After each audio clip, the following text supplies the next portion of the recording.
Okay. Good evening students. మనం social studies model paper 26, 27 ఈరోజు locate చేస్తాను.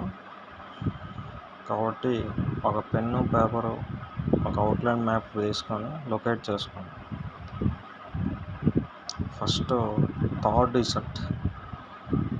డిసెట్ అనేది ఈ యొక్క గుజరాత్ పైన ఉండేటువంటి గుజరాత్ పైన ఏదైతే ఉందో ఈ ప్రాంతంలో, అంటే ఇక్కడ ఆరావళి మౌంటైన్స్ పైన ఈ ప్రాంతంలో మనకు ఈ యొక్క థర్డ్ డిసెట్ అనేది ఉండడం జరుగుతుంది అన్నమాట. ఓకేనా? మనం ఎప్పుడైనా కానీ యారో మార్క్ ఇచ్చేసి వీటిని లొకేట్ చేయాలన్నమాట.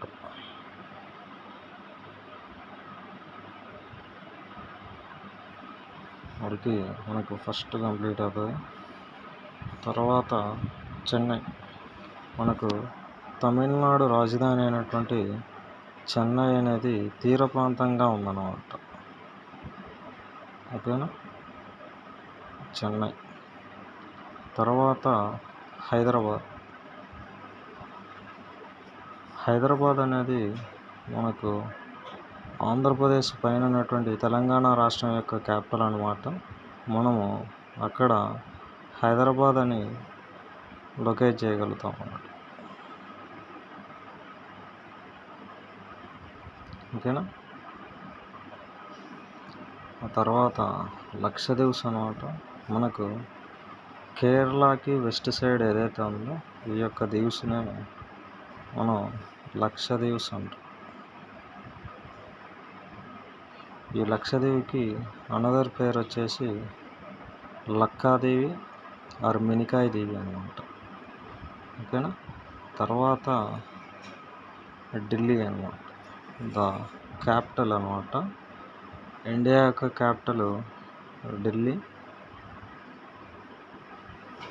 నెక్స్ట్ మహారాష్ట్ర మనకు తెలిసే ఉంటుందండి. ఈ ప్రాంతము మొత్తం కూడా మనకు మహారాష్ట్రలో ఒక భాగమైన. ఓకేనా?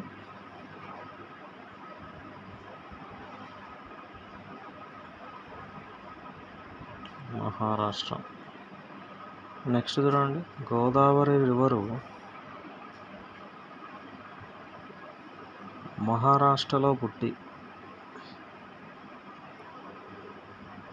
తర్వాత తెలంగాణ, ఛత్తీస్గఢ్, ఒడిస్సా అండ్ ఆంధ్రప్రదేశ్ రాజమండ్రి నుంచి ఈ యొక్క బే ఆఫ్ బెంగాల్లో కలవడం జరుగుతుంది అన్నమాట.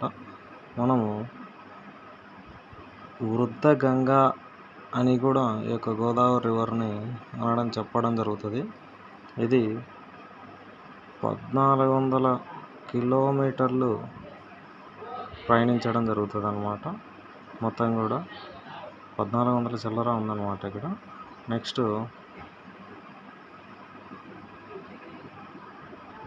చోటా నాగ్పూర్ ప్లాట్ అండి.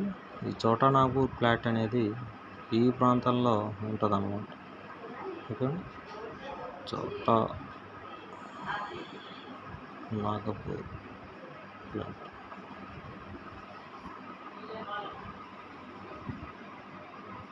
ఓకే అండి, థ్యాంక్ యూ.